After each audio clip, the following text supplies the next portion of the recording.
Continuamos con más de Buenos Días RD. Gracias por seguir con nosotros a través de Luna TV, canal 53. Como lo dijimos hace un ratito, tenemos a nuestro invitado del día de hoy. Hace unos meses lo tuvimos por aquí, hoy de nuevo para dar continuidad a temas importantes y a otros nuevos. Vamos a conversar con Ulises Rodríguez, director de Proindustria. Bienvenido a Buenos Días RD. Gracias, muchísimas gracias. Y yo, pues, contento de estar una vez más aquí en este programa con ustedes, programa tan dinámico, tan visto, con un público ahí que siempre está atento a lo que se trata en este importante programa matutino. Ulises, hace unos meses, creo que fue en junio que estuvo por aquí, hablamos de cómo iban los parques industriales en la República Dominicana. Y hablamos, creo, en ese momento de lo que había pasado en Salcedo, el incremento de nuevos empleados y demás por la reapertura que se dio allá. Entonces, ahora queremos saber cómo van otros parques en otras partes del país, qué fue lo que pasó en Baní, por qué no estaba funcionando este parque y cómo luego entonces ya ustedes le dan la apertura. Muy bien, muy bien. Pues les reitero las gracias por la invitación a ustedes, decirles que cuando uno comunica aquí y habla de los parques, a veces me veo la necesidad de aclarar que son parques industriales. El que ha sido maestro, yo fui maestro, entonces uno se da cuenta que el que sintoniza y dice, bueno, pero bien, hablamos de parques industriales que estaban cerrados, con naves, con espacio para el trabajo, para el empleo, y estaban cerrados por razones que todos conocemos, unas partes, situaciones que se dieron en lo internacional, falta de competitividad, pero también falta de una política clara de apoyo al sector, sobre todo en las zonas francas en este caso, porque tenemos los parques industriales que son fuera del modelo de zona franca, fuera de la ley, sí, que lo fomentamos en Proindustria, y es la industria nacional, donde quiera que esté, y que produce para consumir aquí o para la exportación. Pero en este caso hablábamos de las zonas francas industriales como Salcedo, que estuvo muchos años cerrado, cerca de 14 años, y lo reaperturamos. O sea, estamos ante una política clara de rescatar los parques de apoyo al sector. 14 años tenía. Sí, sí, totalmente cerrado, o sea, no operaba nada, ya eso estaba obsoleto, ya todo se estaba arruinado. Ahí estaba en ruinas. Igual, pero Cotuí tenía 16 años cerrado y completamente cerrado, y las naves estaban igual, no diría en mal estado, porque en mal estado es poco, eso, la recomendación fue demolición de todo, pero nosotros entendimos en ese momento que era muy costoso, no teníamos los recursos y optamos por negociar con las empresas que no estaban interesadas en instalarse, que tuvimos que motivarles también, porque hay que decir esto, no había nadie atrás de esos cementerios industriales, como yo le llamo, y logramos reaperturar a Cotuí, que ya está operando. De igual manera, dinamizamos La Vega, que aunque no estaba cerrado, pero casi estaba mal, estaba deprimido, un ambiente depresivo era lo que había en La Vega, sí, un ambiente muy entristecedor, sobre todo cuando tú ibas a La Vega unos años atrás y veías el dinamismo, sí, y tú ibas ahora y veías que salían 2 motores, 3 motores, cuando antes salían miles de motocicletas salían y de personas trabajando. Ahora volvió el esplendor al parque, el dinamismo. En La Vega hay más de 4.500 personas trabajando, camino a las 5.000. Es decir, que estamos ante una verdadera reactivación. Pero si vemos a Esperanza y la gente de Esperanza, que yo sé que por este medio no ven, podrán ir ahora y ver cómo estaba el parque. Igual, muy tímido en trabajo, igualmente en movimiento, en flujo de personas. Y de repente ya en Esperanza tenemos 3.500 personas y vamos camino a las 4.000. En un pueblo pequeño, sí, ¿verdad? El impacto es grande, así que hay mucha alegría en el comercio de Esperanza, en la gente que tiene negocios allá, en la juventud que ha encontrado empleo, la familia, porque quiero destacar que en este gobierno del presidente Abinader, nosotros estamos conscientes de que detrás de cada empleo hay una familia, sí, entonces por eso 4 o 5 miembros aproximadamente. Y eso, por eso nos enfocamos en eso. Pero no solamente los empleos directos, porque cuánta gente ya por estar operando ese, sí, parque industrial pueden también hacer negocios. Sí. Buen punto. Yo lo dejo de último siempre para no crear como que se vea que son tantos. Sí, cuando tú generas empleo, te dicen que equivale a 3.5. Yo prefiero con el método más conservador, que es cada empleo equivale a 2.5. O sea, cuando anunciamos, por ejemplo, vámonos al caso de Baní, que es una plaza que tenía muchos años igualmente prácticamente cerrado, con muchas dificultades, un parque que tuvo un gran movimiento y se perdió. Y la gente de Baní pedía eso, era la principal solicitud de la población, empleo y que le abrieran el parque. Bueno, pues ahí tenemos el parque de Zona Franca de Baní abierto, ya habíamos generado 450 empleos. Pero ahora fuimos, con la gestión que hicimos, llevamos unas empresas que estaban buscando espacio en los parques de Esperanza y en los parques de La Vega y están llenos. Al estar llenos, logramos llevar esa empresa a Baní a generar nada más y nada menos que 2.000 nuevos empleos directos. Con ello, quiere decir que con tu pregunta, lo que señalas y tu comentario, equivale a 2.5, entonces son 5.000 empleos que se van a generar en Baní. Eso es medible. Llevamos 2.000, quiero aclarar, Proindustria genera en su parque de Baní 2.000 nuevos empleos en esta etapa. Claro que vamos a llegar a 1.000 empleos más y llegaríamos a unos 3.000 a finales de este año o principios del que viene, pero eso equivale a ese número. O sea, los indirectos, ¿qué pasa con los indirectos? Porque esto es bueno. ¿De qué hablamos? Los indirectos, bueno, lo primero es que la gente tiene que transportarse para llegar allí. Motoconcho, guagua, grande, pequeña, taxi, lo que sea. Sí. O sea, dinamiza el comercio, pero también llegan los vendedores, los emprendedores, que van a vender ropa, comida. Señores, esto es algo, a mí, se lo voy a confesar a ustedes, de verdad, y me motivo a decírselo, es lo que me da mayor satisfacción. Quizá cualquiera podría estar en otra institución, con un poder, no sé de qué tipo, con otro nombre. A mí me ha tocado venir a Proindustria a dirigirla, que estaba en bajo perfil, una institución que la encontré rezagada, con un presupuesto muy bajo, quizá el más pequeño o uno de los más pequeños del Estado. Cualquiera decir, ¿qué tú vas a buscar para allá? Tú vas a ir allá, tú vas a aceptar eso. Entonces, de todo yo lo escuché, ¿no? Con mucha responsabilidad, asumimos el cargo, con lealtad al presidente Abinader, pero sobre todo con compromiso. Y miren lo que estamos haciendo. Ustedes no saben la alegría que yo siento. Y ojalá que un día pueda invitarlos a ustedes, porque aquí cerca tenemos tanto Esperanza como La Vega. En Santiago tenemos un parque pequeño, La Canela, que es industrial, pequeño, pero no tenemos un gran parque, aunque vamos a hacerle unos anuncios próximamente de ese parquecito industrial.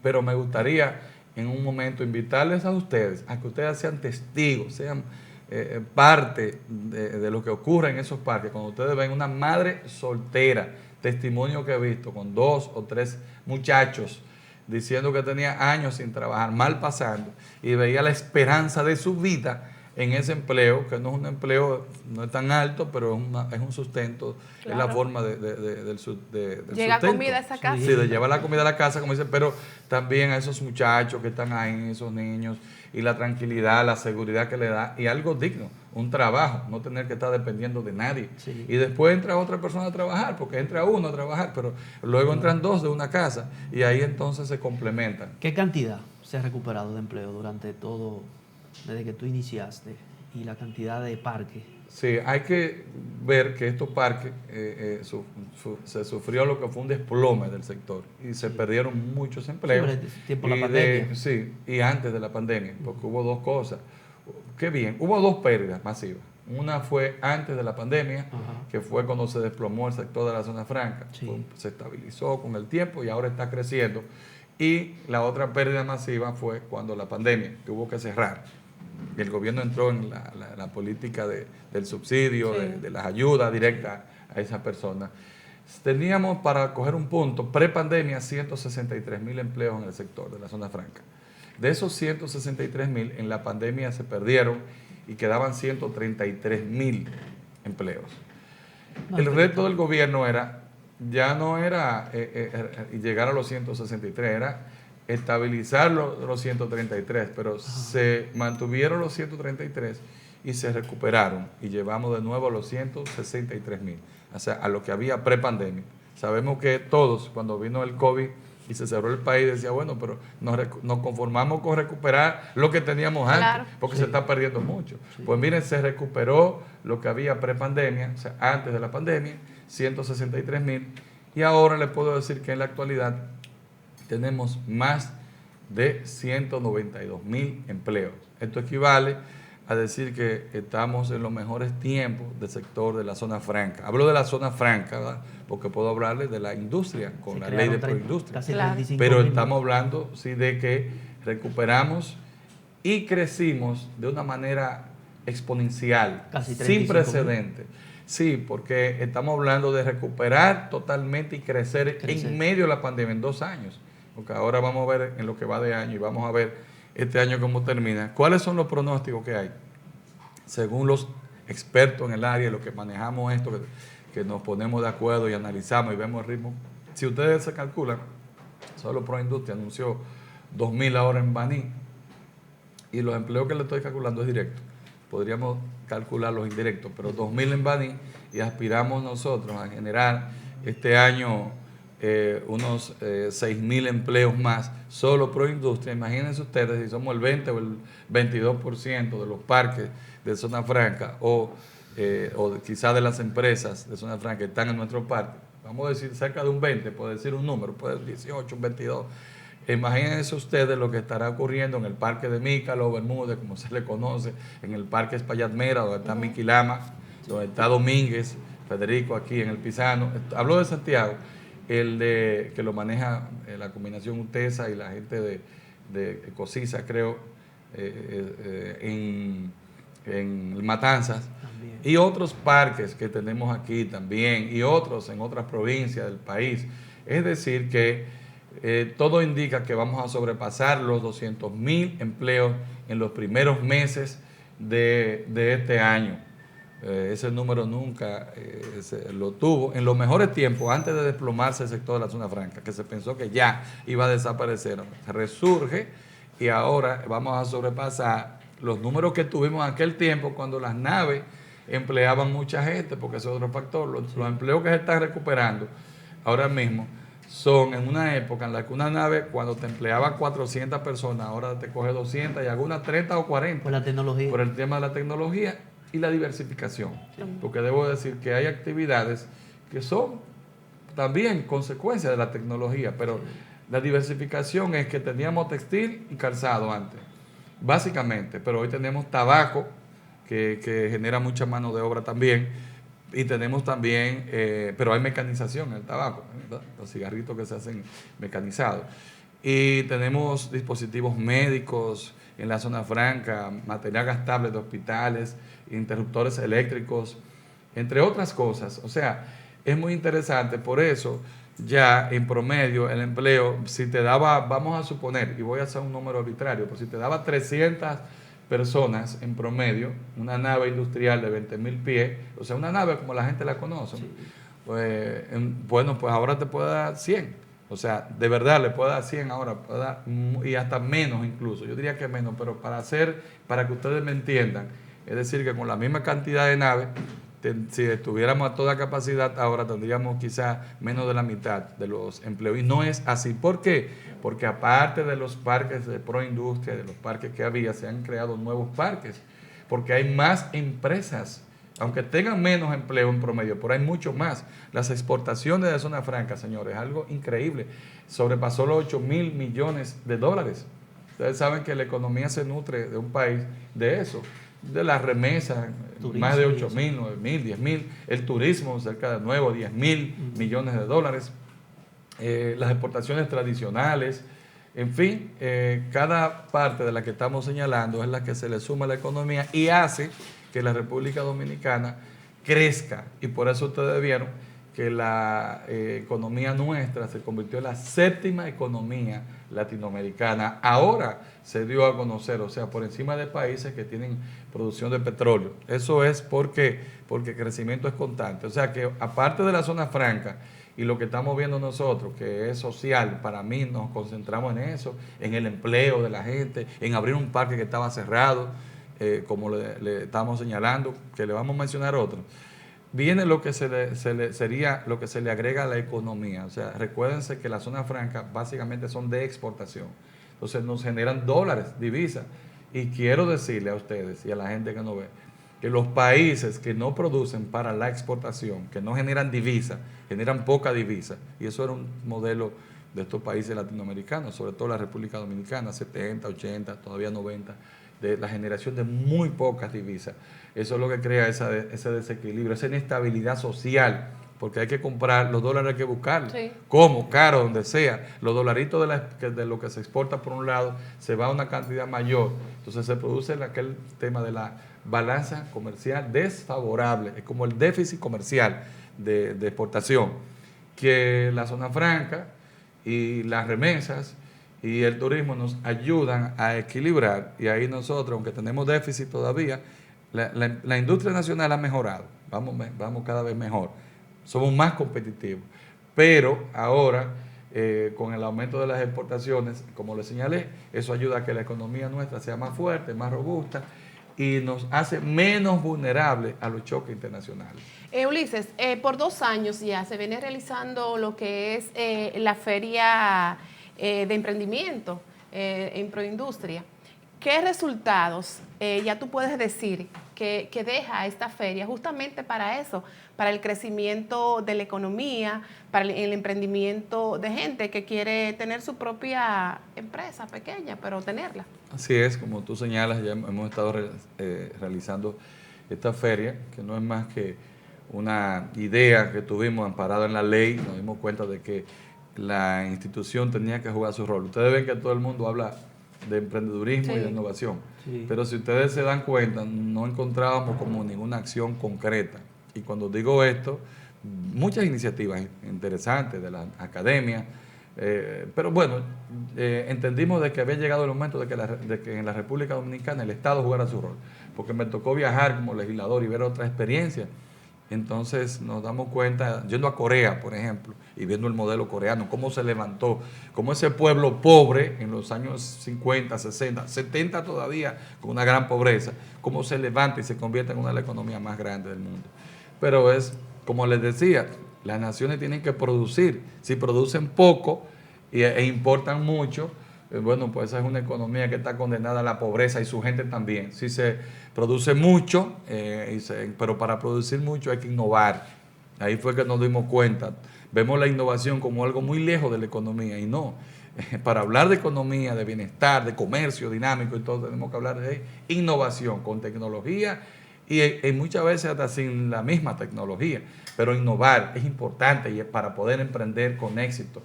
Entonces, bueno, yo dije que la República Dominicana tiene que entrar en la cultura de la innovación, o sea, comenzar a promoverla. Es como que estamos nosotros aquí. Sí, pero si nos dan facilidades, porque sí, una pyme aquí paga los mismos impuestos que paga una empresa grande. Vamos ahí a los incentivos y podemos caer allá. Yo hablo también de otra parte que se combina con lo que tú dices, y es que es el rol de las academias investigando, el Estado promoviendo, como está esta mesa, creando un espacio donde tú participas, yo participo, y sobre esa mesa comenzamos a innovar, a tirar todo lo que tenga que hacer de innovación, sí, crear un espacio inexistente. No existía, lo creamos. Entonces comenzamos a promover, para que se le pueda inculcar a la gente, a esos niños, a esos jovencitos, a los adultos, que sí se puede, que en la República Dominicana podemos innovar. Ustedes no vieron que en medio de la pandemia, cuando en el mundo había problemas con los dispositivos que se usan en los hospitales para facilitar el oxígeno. El ventilador. El ventilador famoso. Apareció una universidad dominicana diciéndole al mundo de que ya ellos habían, pero fue un proceso de años, no fue en la pandemia que lo inventaron, eso estaba creado ya. Y yo fue en Intec, yo fui y vi por qué. Yo me encontré con ellos ahora en mis caminatas con este tema de la innovación, y veo cómo ellos tienen muchos jóvenes y tienen unos departamentos que se dedican a la innovación, y tienen muchas cosas, visitar sus laboratorios, donde ellos fomentan la investigación y con ello la innovación, y de ahí salen productos, dispositivos que, ¿para qué? Para que den solución a un problema y no tengamos que importarlo, sino al contrario, exportar el conocimiento. ¿Para qué? Para que también puedan mejorar una maquinaria y así hacer más competitiva la industria nacional. Y podría citarle, porque la innovación es ilimitada, o sea, crear cosas, valor agregado. Tú no le puedes dar valor agregado a lo que produce la República Dominicana. ¿Cómo le vamos a dar valor agregado si nosotros realmente no tenemos una cultura? ¿Y saben qué? yo quisiera que ustedes vean, me preguntaba a mí, la feria dejó muchas cosas. Ver unos muchachitos de la Ciénega productiva de aquí de Santiago, de 14, 15 y 16 años, darle cátedra a uno, a mí mismo y a todos los profesores. Y yo les pido a ustedes, para que ustedes hagan un programa bonito, que traigan a esos muchachos un día, nada más para que ustedes vean todo lo que hacen. Y ustedes no lo saben, y la gente no lo sabe. Pero yo les voy a pedir, tráiganlo, no como proindustria, sino como Ciénaga productiva, con su profesor, con su instructor. ¿Qué fue lo que más me impactó? Que lo que yo escuché allí es un tema inexistente en los medios. Una de ellas, de la jovencita, decía, en la República Dominicana no existe la cultura de la innovación, por lo tanto no hay apoyo ni del Estado ni de la parte privada, más que esfuerzos aislados. Y nosotros decidimos innovar y dedicarnos a esto. Óyeme, eso te choca, yo lo digo en resumen, pero ustedes tienen que vivir esos muchachos con esos términos que usan, que tú dices, pero yo no conocía esto, con la edad que tengo. Entonces sí, hay un gran talento en la República Dominicana. Sí. El dominicano, ustedes saben cómo es, cuando se le da apoyo, es aguerrido, es luchador, es combatiente, y de eso es que se trata. En Proindustria decidimos crear ese espacio, que es esa feria de innovación, abierto, amplio, invitando a las academias, a la industria, a todo aquel que se sienta y crea que pueda innovar, aportar al país junto con el Estado y con nosotros para que la gente, para fortalecer esa cultura. Y los resultados han sido extraordinarios. Yo sé que por falta de tiempo no le voy a decir, porque para eso me gustaría que viniera parte del equipo también de ella, porque yo no sé si tú te has orejeado o qué, pero uno de los temas que estamos discutiendo ahora, porque es tan grande, es la pregunta que tú hiciste. O sea, la feria, resultados de la feria, porque es tan rico. No, lo que pasa es hablamos de que vemos maquinaria, muchas veces eventos que se ven muy bonitos, que bueno que hayan tenido esa idea, pero después decimos, ¿y los resultados? ¿Cuáles fueron realmente? Entonces, por eso me hice la pregunta. Muchas patentes. Los países, el nivel de desarrollo, ustedes saben que se va midiendo, en parte, un indicador sería la generación de patentes. Y la República Dominicana en toda su historia tenía muy pocas patentes y produce muy pocas patentes. Y cuando ustedes pueden ver, no solo por la feria, sino que se dieron a conocer en la feria, y la feria ha provocado otras, y estamos incentivando eso, pues ya nosotros hemos aumentado de manera significativa. Allí se presentaron cerca de 15 o 16 nuevas patentes, y nosotros estamos acompañando a otras personas que lo tienen. Es decir, ustedes se van a dar cuenta de que ciertamente es un tema importante. La gente dice, ¿qué relación tiene? Es que detrás de una patente industrial viene el desarrollo de un producto, viene el derecho que le asiste a una persona a negociarlo, a comercializarlo, pero también viene esa parte creativa. Y entonces, conjuntamente con la educación, ahí tú puedes ver cómo un pueblo se comienza a desarrollar. Aquí se están dando las condiciones, pero hacía falta un poco de visión en ese sentido, y eso es lo que estamos haciendo nosotros. Ulises, hay que hablar de las aspiraciones a la alcaldía. El PRM el fin de semana, el otro fin de semana, presentó diferentes aspirantes a la alcaldía por Santiago. Y por supuesto que entre ellos, como esperábamos, estaba Ulises Rodríguez. Bien. 5 son ustedes. Bueno, yo de verdad, soy un demócrata, a carta cabal, y querían caminar algunos de los compañeros. Nos reunimos, bueno, ¿y por qué no? Vamos a caminar. Y así lo hicimos, aunque yo de todas maneras comencé a tener contacto con la gente, escuchando a las bases del partido. Las bases nos piden, a mí particularmente, que me presente las encuestas, los números. Ya yo fui candidato en el proceso pasado, pero no obstante a eso, a tener un nivel de preferencia cómodo, no en el PRM, sino ya fuera. No, en poco tiempo lograste grandes números. Sí, en poco tiempo se logró un posicionamiento excelente, cómodo, que me dejó ya listo, preparado o al PRM con un candidato ya trabajado, y eso lo puedo ver en los números, porque ¿Hay fecha para la primaria? yo he estado viendo hacia afuera más que hacia adentro. Hacia adentro no he visto ninguna dificultad, pero si aparecen 2 más, también nos reunimos con todo lo que aparezcan. Pero hay una realidad, o sea, los números están muy claros y nos favorecen, no dentro solo, sino fuera ya, cuando se miden el electorado, podemos ver. Yo he visto estos programas aquí, y he visto en la calle, yo he visto las cámaras de este mismo canal rodar, ¿verdad? Y expresarse, ese cortecito que hacen, cómo la gente se expresa. y cómo la gente habla Ah, sí, con aquí el se hizo nivel. un sondeo, yo lo sí. vi, yo lo tengo. Y la Ya verdad vemos es que está atento. la verdad es que viendo eso y en otros canales, hermanos, en otros programas, viendo las encuestas, yo me siento contento, agradecido de Santiago, de que me den en ese nivel de preferencia, de valoración, y con eso yo creo que se lo digo todo. ¿Hay fecha para las primarias? Bueno, la verdad que ya la Junta emitió el calendario de acuerdo a la ley, y dependiendo de la modalidad que se escoja, Todavía no se sabe. entonces tenemos, mira,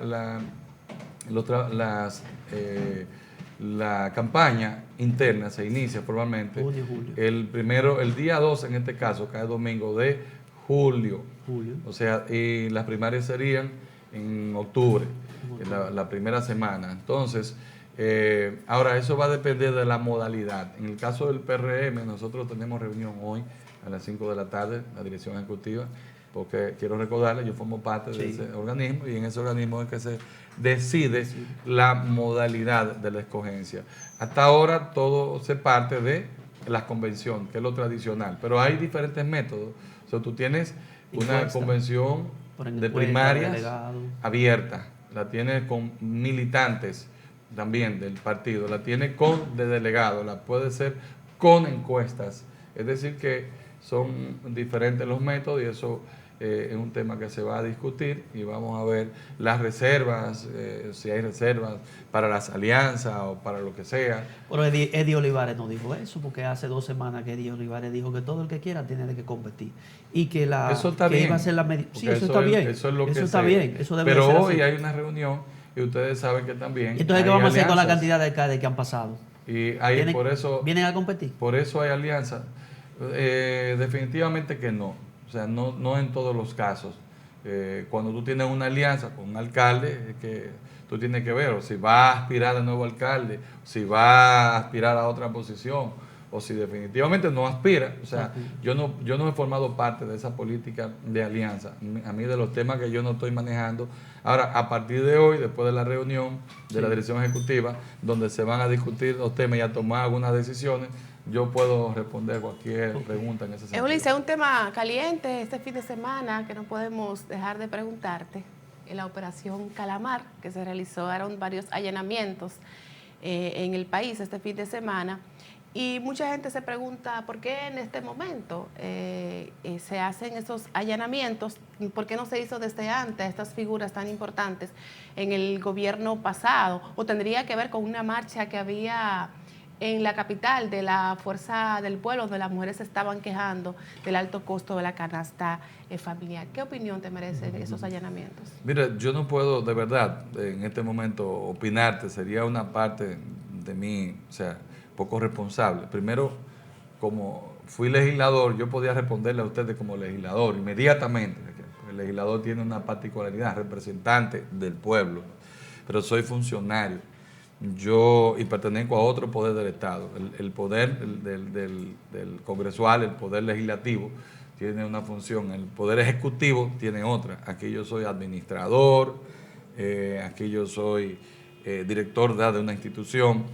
Y ese es un poder diferente, que es el poder judicial. Ahí se combina lo que es los jueces, que van a decidir hoy cualquier medida que se le pida, y la iniciativa del Ministerio Público, que está vinculado. De manera que yo eso lo quiero verlo. Ayer leí un poco, me tomó de sorpresa, tengo que decir que me sorprendió bastante. No al país entero. Y ayer leí un poco en la mañana, y cuando estuve leyendo me doy cuenta que es complejo. Sí. Es un tema complejo. Hicieron 40 allanamientos. Sí, entonces 18 en el caso detenidos. 18 detenidos. De ustedes tienen la libertad de opinar. Yo, por delicadeza, no debo opinar. Podría tener mi opinión en privado con ustedes. Yo no tengo problema en hablar, pero necesito más información. Porque no es que eso a mí no me alegra, no me gusta, porque eso no es bueno. Una imagen mala para el país. Y no lo digo por ahora, por ello, no, yo no digo sino porque yo aspiro a que tengamos un país más desarrollado, donde este tipo de cosas no sean necesarias. Funcionarios que se manejen con transparencia, pero que eso se aplique a todos, a todos. Mira, te voy a felicitar. Te voy a felicitar por tu respuesta. ¿Sabes por qué? Porque hay algo que falta mucho aquí, no solamente a los funcionarios del PRM, sino hasta en el Ministerio Público y otras entidades, de que somos muy rápidos dando informaciones, porque queremos Pasarse ser de muchas veces contentos. protagonistas, Sí. sin conocer también el tema, sin dominar el tema, y esto deja mucho que decir de Fíjate, tu persona. Te ayer felicito. yo conversaba con alguien en la mañana que tuvimos una contradicción, un choque un poquito fuerte en un momento dado, una autoridad, un amigo. Y cuando estábamos hablando, yo le decía, eso se resolvió en impasse, diferentes puntos de vista. Yo soy un servidor público, Claro. vengo del Congreso y yo soy muy dado a solidarizarme con los más débiles. O sea, esa es mi naturaleza. Ahí yo puedo hasta equivocarme un poquito y se lo confieso a ustedes. Yo veo una causa y me da deseo de pararme. Yo como funcionario tengo que seguir. Como diputado yo me paraba, pero no me luce. Porque yo como legislador podía pararme y se veía un policía que en una acción decirle ante un ciudadano, ¿verdad?, tomar una acción directa y decirle, llamarle la atención, porque usted hace eso, bueno, perfecto, yo se lo respeto si está cumpliendo, pero si no, se lo digo y asumo la responsabilidad. Yo lo hacía, pero como estoy en otro rol, no puedo hacerlo. Yo no puedo pararme con un policía, cuestionarlo ahora. O digo un policía, puede ser, policía que está cumpliendo con su deber, que tenemos una buena imagen, que ha mejorado. Yo puedo hablarle de un militar, yo puedo hablarle de un funcionario también de otra área del gobierno. Entonces tuve que resetearme y entender cuál es mi función. Después de tantos años siendo legislador, lo que tengo son 2 años en esto. Y ayer le decía, mira, yo cuando recibo una información a esa persona, yo la filtro. Puede ser mi esposa, puede ser un amigo, colaborador cercano. Y cuando me dice a mí, me emite un juicio de alguien para que yo accione o reaccione, yo siempre me quedo callado y escucho y busco otra versión y quizá una tercera. Y después de eso, entonces yo doy una opinión. Yo me está haciendo señas, pero es que yo tengo que preguntarle de esto si tal vez me puede responder. El alcalde Abel Martínez de Santiago y aspirante a la presidencia ya por el PLD o el candidato del PLD, dijo pronunciamientos en el día de ayer en los diferentes encuentros que hace. Asegura que de no bajar el gobierno los precios de los combustibles y alimentos estaría estafando o están estafando al pueblo dominicano. Yo creo que son un poquito exageradas las declaraciones de él, debe de revisarlas. Le voy a decir por qué. Porque lo social, el que gobierna sabe cómo que se gobierna. Apenas hace unos días que el precio del petróleo bajó y dice que bajó antes del 20, sino del 21, los precios, que en lo que va hasta el 21 no habían tenido estos precios, pero antes tuvieron unos precios más bajos. Entonces, ustedes saben que cómo funciona el país, la nación, el tejido social. Si usted lo baja de golpe, porque bajó, perfecto. Si lo sube, entonces viene un movimiento popular, lo que sea. Entonces, el manejo del Estado requiere sobriedad, cuidado. No se sabe si esto es coyuntural y se toma un tiempo a transferir también, porque esos son precios que se pagan previamente. Al precio que está entrando hoy, no es el precio que tú puedes ponerlo mañana, tú no puedes bajarlo de golpe. Tienes que esperar, ver si el comportamiento de los precios es el precio que es lo real. Digo, amén, aparte de lo que yo estoy diciendo, de la ley. Y la ley dice cómo. Yo, en mi opinión, aparte de eso, también antes de eso, me gustaría que dijeran cómo el gobierno subsidió, porque hay que reconocer que el gobierno hizo un sacrificio muy grande, dejó de hacer obras, dejó de invertir para darle paz a la República Dominicana, pero es otra cosa. ¿Cómo estuvo Panamá unos días? ¿Cómo estuvo incluso Chile y otros países que se fueron directos? Colombia, que tiene una gran estabilidad, hubo unos días. ¿Y cómo están las demás naciones parecidas a nuestro? El gobierno tiene más de un año con el precio menos de $100. No, pero que a $100, menos de $100. Sí, pero a $100 tú tienes que subsidiar.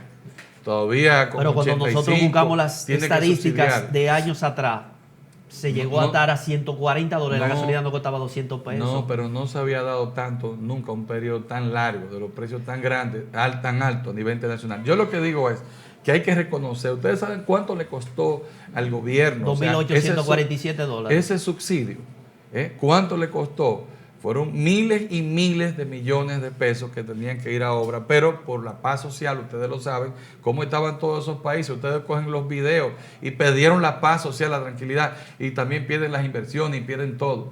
O sea, es un asunto de manejo de Estado. Yo sé que en su momento, y quiero aclarar esto, no es a mí a quien me toca, ya dentro de un tiempo, si los precios se mantienen así, usted puede estar seguro de que los precios se van a bajar en la medida que baja el petróleo. Pero es un tema de que se toma tiempo y $68 a través, la semana pasada tuvo. Pero recientemente un pico ahora. Démosle tiempo, porque estamos hablando de la semana pasada y ustedes saben cómo son las transacciones en lo económico. Y hay que reconocer, pero hay que reconocer el esfuerzo que el gobierno hizo. En cualquier opinión seria que tú vayas a dar, tienes que decir, bueno, ya que el gobierno subsidió de esta manera con un sacrificio tan grande, bueno, esperamos que en su momento se le aplique. Y claro que será así. Ulises, gracias por compartir con nosotros, de verdad. Lo esperamos de nuevo por aquí, ya cuando estén más adelantados todo lo que tiene que ver con la candidatura para la alcaldía de Santiago. Sí, hay muchos planes, tenemos muchas cosas interesantes, pero ya vendremos a hablar, para eso solamente la entrevista de nuestra sería. Gestión, ya la que sería como alcalde de Santiago. Hasta mañana, si Dios lo permite. Mañana. Gracias por compartir con nosotros en Buenos Días RD.